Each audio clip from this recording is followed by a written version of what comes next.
Good morning students. आज हम नई शैक्षिक रणनीति को देखेंगे, मल्टी सेंसरी टीचिंग, बहुसंवेदी शिक्षण।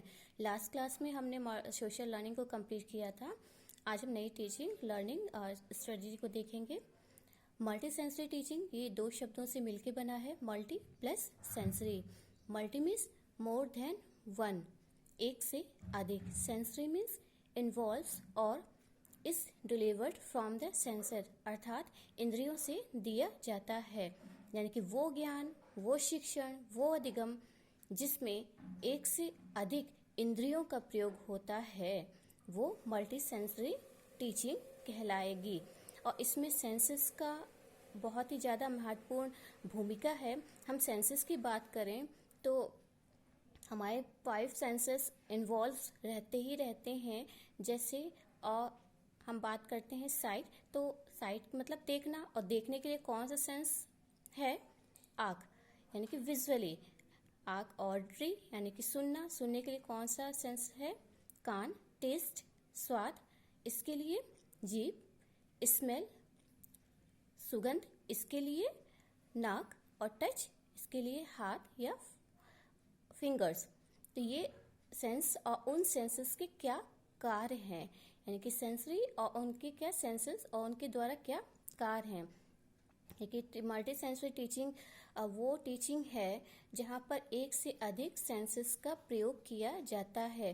फिर चाहे हमारा देखना हो, सुनना हो, स्वाद लेना हो, स्मेल हो, टच हो, काइनेस्टिक हम बात कर लें अगर वो हो, तो ये सब इन्वॉल्व रहते हैं एक समय में एक टास्क को कंप्लीट करने में।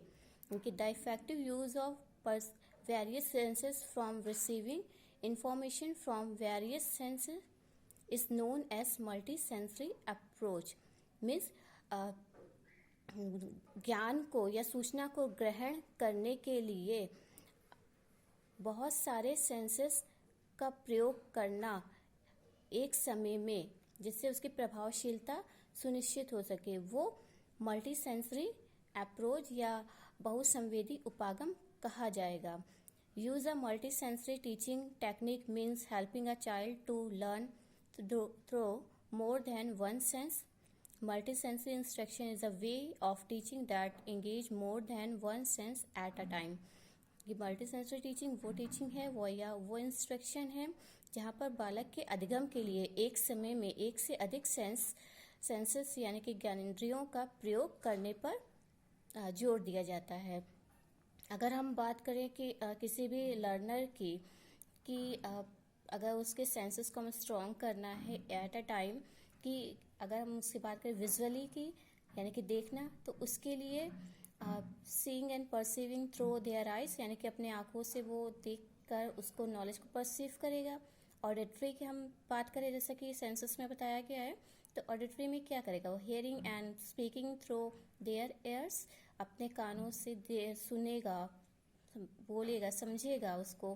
ठीक है। काइनेस्टिक में भी हम बात करें, काइनेस्टिक वो सेंस में होगा जो जिसमें हम मूवमेंट के या मसल्स के जो भी एक्ट फॉर्म में होंगे, जिनको कार्यों को करना, ये सेंसेस में है। अगर हम पर लर्नर को, अगर हम किसी भी लर्नर को विजुअली इसको इफेक्टिव बनाना है विजुअल लर्नर्स में, तो उसके लिए हम क्या कर सकते हैं? यानी कि जो भी विजुअल मतलब देखना, और देखने के लिए कौन सा सेंसेस होगा? आँख। तो इसके लिए हम क्या करेंगे? उसको जो भी हम प्रोवाइड करेंगे वो विजुअल एड्स होंगे, यानी कि जो देखकर बच्चा जान सके, समझ सके।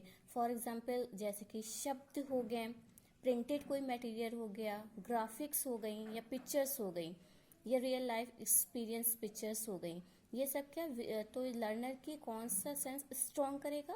विजुअली। सेम ऐसे ही अगर हम बात करें ऑडिटरी की, ऑडिटरी मीन्स सुनना, सुनने के लिए कौन सा सेंस? ईयर या कान। तो इसके लिए क्या होगा?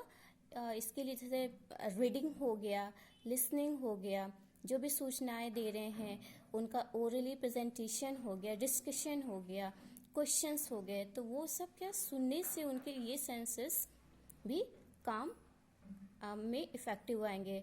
अगर हम टच की बात करें कि इसको कैसे स्ट्रॉन्ग करेंगे, तो टच में बेसिकली क्या, हैंड्स और फिंगर्स का प्रयोग करके, जैसे ड्राइंग हो गया, राइटिंग हो गई, मैनिपुलेटिंग हो गया, ये सब करके उसके टच पावर को या टच सेंस को स्ट्रॉन्ग किया जा सकता है। काइनेस्टिक की हम बात कर रहे हैं अगर, तो काइनेस्टिक में जो भी वर्क होगा वो डू इट होगा, मीन्स क्रिया करके, कार्य करके, टास्क करके होगा, मसल्स और इन सब के मूवमेंट से रिलेटेड होता है। तो इसमें जैसे कोई भी रोल प्लेइंग हो गया, रोल प्लेइंग हो गया, रियल लाइफ एक्टिविटीज़ हो गई, मूवमेंट हो गया, डांस हो गया, ये सब क्रियाएं इनके द्वारा करी जा सकती हैं। तो इस तरह से सेंसेस का बहुत ज़्यादा महत्वपूर्ण रोल है जीवन में, और एक बालक के अधिगम के लिए ये बहुत ही आवश्यक है। जैसे कि आपको क्योंकि इंक्लूसिव फॉर्म में इसको पढ़ना है, तो इंक्लूसिव टीचिंग लर्निंग के लिए जैसे किसी भी बालक को मान लीजिए उसको डिसलेक्सिया है, अब डिसलेक्सिया की समस्या है तो यानी कि उसको पढ़ने में प्रॉब्लम आएगी, है ना। तो जब पढ़ने में प्रॉब्लम आएगी तो वो उसका सेंस इफेक्टिव हुआ, तो इसकी वजह से वो उसकी लर्निंग इफेक्टिव नहीं होगी, तो हमें उसके उस दूसरे सेंसेस को स्ट्रॉन्ग करना पड़ेगा। यानी कि उसके हम कौन कौन से सेंस को स्ट्रॉन्ग करेंगे, उसकी साइट को यानी कि देखने को, हेयरिंग को, सुनने को, मूवमेंट को, टच को, ये सारे उसके सेंसेस स्ट्रॉन्ग करके उसकी लर्निंग को इफेक्टिव बनाया जा सकता है ना। The use of site, hearing, movement and touch can be helpful for learning.